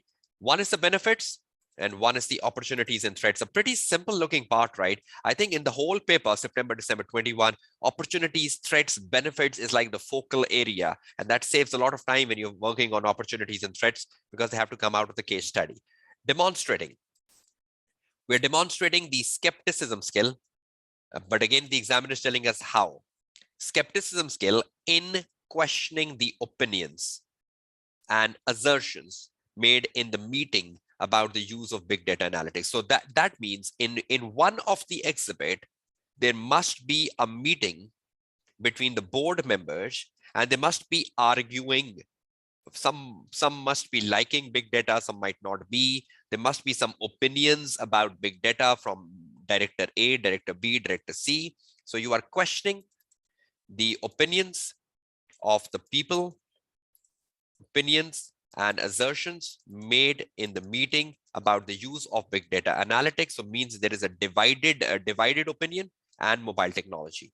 Presenting evidence to challenge these in a professional way. So if you want to score your skepticism marks, what you need to do, you need to question the opinions. You need to challenge the opinions. You will not just like the opinions. You say, oh, Mr. A, you're giving a very good opinion. Mr. B, you're giving a very good opinion. End the answer. No. You need to criticize them. You need to challenge them. Not necessarily the opinion of Mr. A is right for mobile technology. He might be giving a wrong opinion about mobile technology, or he might be giving a wrong opinion about big data. And you say, no, he's absolutely wrong. He doesn't know anything about mobile technology. He doesn't know how mobile technology can benefit Optima. Whatever he's saying is wrong. Either he's saying wrong about mobile technology, or he's saying something wrong about the benefit of that to Optima. So you need to be critical, question the opinion, challenge the opinion given by the board members on big data and mobile technology. So you need to question them. That means argue, be against the opinions, that's how you can tone the answer. So you're not just liking them, you're not just appreciating them, rather you are challenging them, you're criticizing them, you are against them. That's the way you develop a skeptical skill. So question the opinion, right? And you get 4 marks for that. But again, with that, you have your journal professionalism. That is the right format. That is short, that is headings and short paras. Headings plus short paras. So that's equally important to get most of your 4 marks. Is that clear? But if any student is not challenging the opinions or criticizing the opinion or going against the opinions, you're just writing an appreciating answer, you're just writing a supportive answer, or you're just writing journal benefits, or you're just writing journal opportunities and threats, you're not challenging the viewpoints of the people, right? You're not giving a good answer. So is that clear? Okay, let's move on. So examiner was telling us demonstrating, right? But I'll just come to a wrap up quickly, but just let's finish off the task 4, which is the smallest one. Task 4, just one requirement in task 4.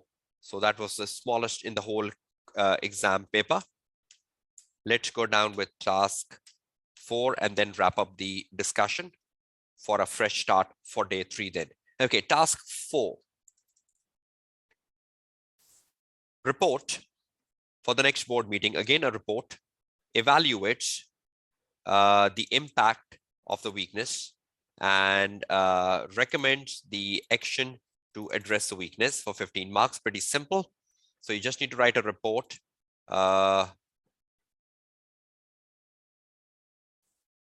whereby you have 15 marks divided by 2. Quite a lengthy question because you need to evaluate. So I'll just stick to 7.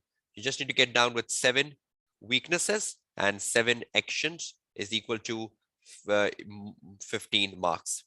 It's a pretty lengthy question. Don't get to 8, right? Because you just need to write a report. You need to evaluate. You need to give a conclusion. Mostly conclusion fetch you 1 mark. Conclusion fetch you 1 mark. So 15 divided by 2 is 7. So you write 7 weaknesses, 7 marks, 7 actions, 7 marks, and get down almost to 14. Evaluate the potential impact of the weakness. So be critical. Is the examiner asking you? That means in the case there will be weaknesses, there will be weaknesses in the internal control system. You need to pick up a weakness. You need to pick up a weakness and justify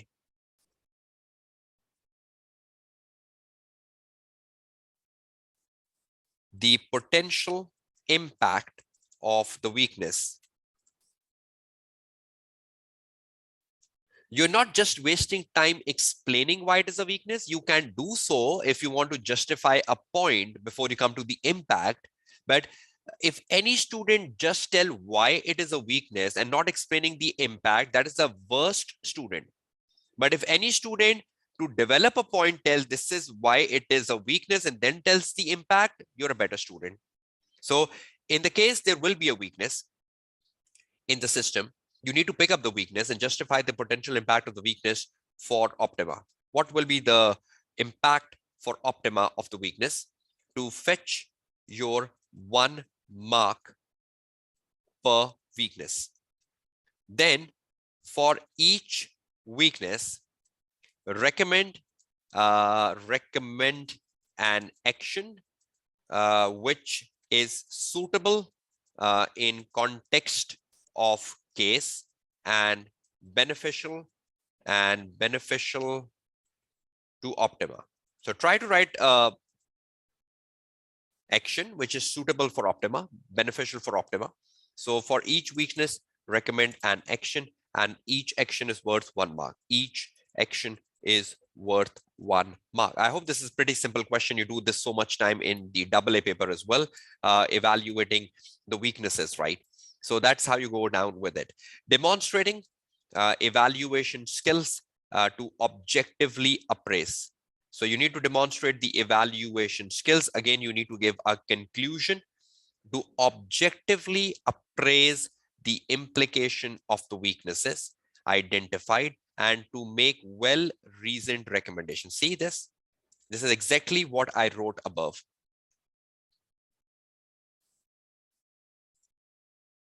Bullet. To objectively appraise the implication. You're not siding the company, right? You're not taking the side of the management. You're not saying, oh, whatever the management is saying is right. Objectively means unbiased. The implication of the weakness identity. What is the implication of the weakness to Optima? Will that affect their reputation? Will that affect their customer loyalty? Will that affect their future sales? What impact? The impact could be financial, right? The impact could be non-financial, like customer, like stakeholders, like reputation. So the impact could be financial, impact could be non-financial, but you're thinking about what impact it will have on Optima. So objectively appraising the implication and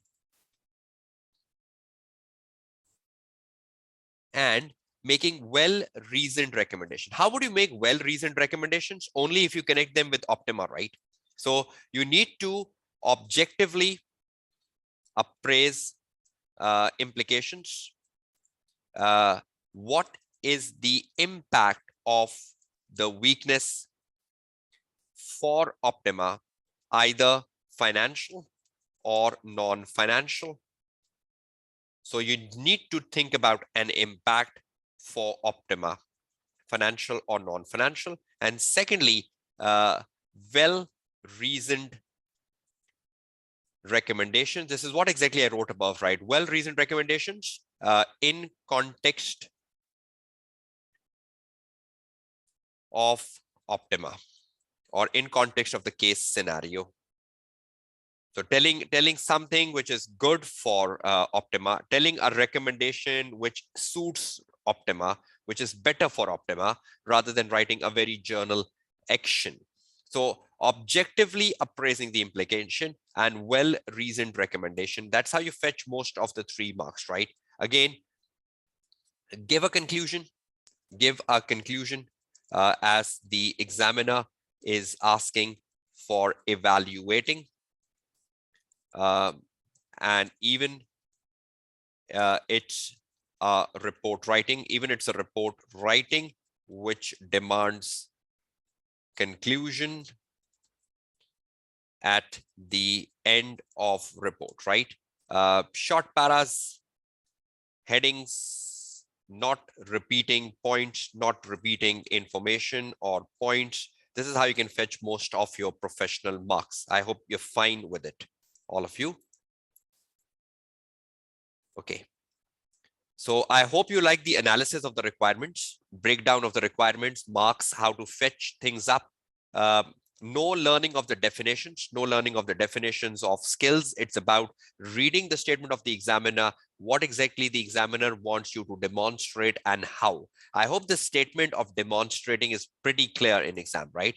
Just let's make a quick summary now and listen to the summary very carefully, because this will help us start the day 3 tomorrow. And on day 3, I will prefer when you come for day 3, number 1, you have read the exhibits. Number 2, you know information about customer segmentation. You know information about BFIT program. You know information about collaborative partnership. You know information about internal control weaknesses. You know information about mobile technology, big data analytics. That means you've read through the case study. I'll just assign you something for tomorrow, day 3, because that will really benefit us in the 2.5-hour session we have tomorrow to write some extracts of the answers, number 1, and to further ensure how we dump information from exhibits to word processor. I'll just set the agenda for tomorrow so that you exactly know how would this session connect with tomorrow. Just wait for that.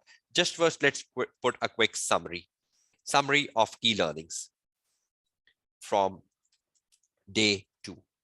Listen, because we discussed a lot, right? And there are some points which needs to be reinforced. Number 1, first of all, in the first 10 minutes of the reading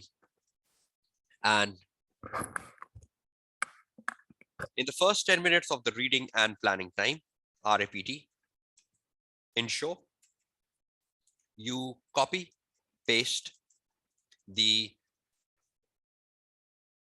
task into response options as demonstrated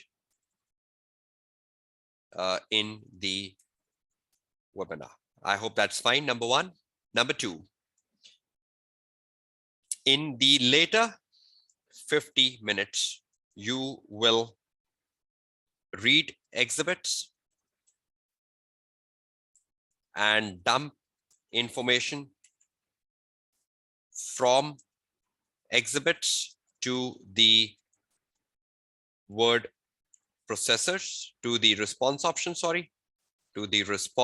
option, window, so that after the exhaustion of 1 hour, you have all information in response option to execute your answer, and not wasting time going again to exhibits.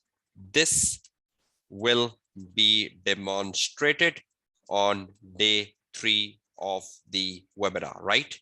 Is that clear? Next, then marking scheme is pretty important. Almost 2 marks per valid point. Then the more important thing is learning the definition of professional skills is useless, as the examiner will tell you which skill to demonstrate and how. If any student clearly reads the statement of examiner for professional skills, right after the right from the word demonstrate, you will be clear what to demonstrate and how.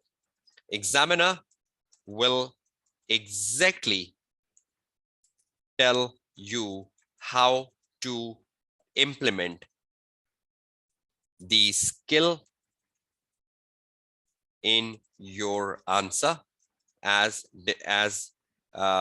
guided in the webinar day 2. I hope you are clear with that, right? So it's about demonstrating the skill. The demonstration is given in the examiner sentence.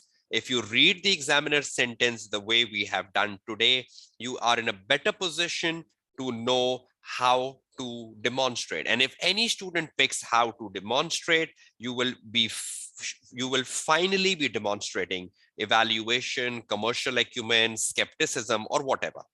Next, to fetch most of your professional skill marks, ensure you demonstrate the skill in the manner the examiner is looking for, plus the journal professionalism, that is using the right format, headings, short paras, and not repeating same points again and again. Last, sync of the answer. If you are developing a point, like benefits or threats or opportunities or implication of weaknesses or actions or the challenges or the value of customer segmentation, etc. If you're developing a point like benefits, values, challenges, actions, opportunities, or implications, which are not linked to Optima or the information given in exam paper about Optima, or to the environment in which Optima operates, which is not linked to Optima, or the information given in exam paper about Optima, or to the environment in which Optima operates, and is a useless answer. A good answer is a good answer irrespective of the professional skills is the one linked to case study as much as possible, because if your answer is linked to case study, and each point is linked to Optima, you stand at a higher chance. You stand at a higher chance of scoring most of your professional marks. Tell me, is that last statement critical? Because most of the time, what you are doing in a professional skill is connecting things with the case study. You are challenging the opinions of the director. You are looking at the benefits to Optima. You're looking at the values to Optima. Because most of the time when we read the statement of examiner, it was about connecting it to the case study, or it was about connecting it to the performance criteria, or it was about connecting it to something which is given in the case study. So I believe if you make a habit of connecting your answer with the case study, in that way, you are having a reasonable assurance that you're fetching most of your professional skill marks. The last thing, if the examining team asks to evaluate or assess, ensure you give conclusion at the end of the answer. You give conclusion at the end of the answer. Number one, evaluate or assess means to be critical, and evaluation and assess means to be critical, and looking at the complete picture, like pros and cons or opportunities and threats, etc. I hope these are key learnings that will benefit you from the day 2. That's extremely important. Now just let's set up the agenda tomorrow, because that's extremely important when you come for day 3, agenda day 3. I have pretty important things to address on agenda. Number 1 is right here. How would you make use of the copy paste from the exhibits to the response option? That's what I need to show you tomorrow. Examiner report, because you've seen the marking scheme today, so no marking schemes comes tomorrow. Examiner reports comes tomorrow. We need to spend a lot of time on that. And the more important thing is writing the answer exercise. Now, because I need to give a lot of time to examiner report, I need to give a lot of time copying the information from the exhibit and dumping. I might do 50% of that. I will not be reading all the exhibits. We have constraint of time. I will not be dumping all the information. I might dump information for 1A and 1B, or 2A and 2B, and say, okay, that you understood, do the rest yourself, right? And we move on. I need to write an answer. So I might write answer for 1A and 1B, or 3A and 3B, something like that. But few points, just to give you an idea how you develop an answer, and you continue. And then I need to be critical reading examiner comments of a stronger student and a weaker student. Now, if, for example, we cannot do all this on day 3, and I believe something important is left out from day 3 from the agenda, and that's extremely important, I will shift that remaining part to day 4, and we'll do that on day 4. And then the remaining part of the day 4 will be on the reinforcement of the models and theories, which is the agenda for day 4 and day 5. So, but if something is left from September-December 21 paper, we'll shift that to day 4 as well, because I believe understanding the paper, examiner report, practice platform, marking scheme, writing an answer is far more important than the reinforcement of the models and theories. I hope you all agree with me. But we still have a part of the day 4 left and a full day 5 for reinforcement of models and theories. I think reinforcement of models and theories will just take 1 day of the webinar, right? Not more than that. But if we keep just one day of the webinar for reinforcement of models, just like the Dr. Dino 100 series, and we do 2.5-hour session for Dr. Dino 100 series and reinforcing things up, and we keep another day for September December 21 paper, because that will give us a better idea, because I believe the amount of time you spend on September December 21 paper will put you in a better position to pass the SBL paper. I hope you agree with me, right? So I hope you got benefit out of this day today. I hope you gained something out of the day today, because that's extremely important. I will be sharing this Word file with you, but the more important thing is your feedback. I hope when you joined the session 2 hours ago, and now when you're exiting the session, in the meantime, you must have gained something. Your time spending in the session was not useless.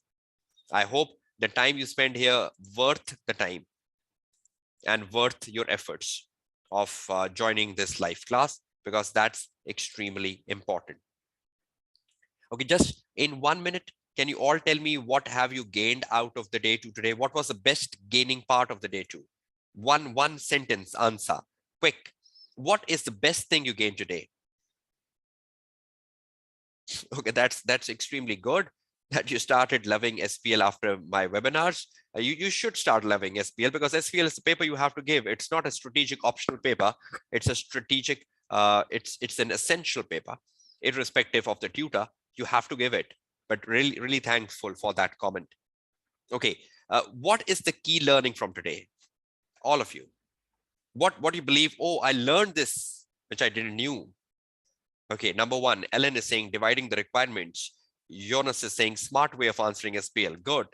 Okay, Alana is saying I learned how to tackle 20 professional marks. Third. Okay, Rawaga is saying conclusions on reports and understanding the question and retention.